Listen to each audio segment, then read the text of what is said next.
Njihuni me ishullin e grave beqare provokuese që presin me dëshpërim bura. Nauru, ishulli i një migrave beqare. Imagjinoni një kombi shullor aq të vogël sa mund ta përshkoni të gjithë perimetrin e tij në vetëm rreth një orë.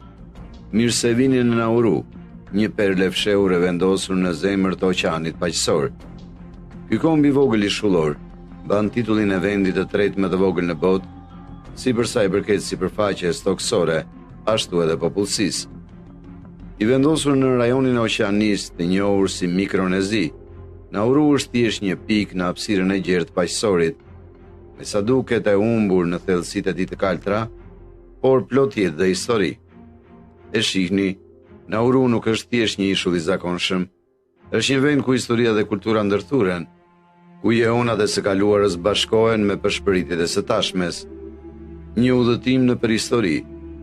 Nauruja shpalli pavarësinë e saj nga Australia në vitin 1968, duke dalë nga ija për të pohuar identitetin e saj në skenën globale.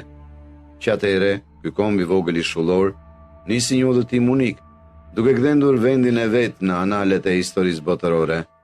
Tani mund të pyesni veten, çfarë është kaq e veçantë për Naurun?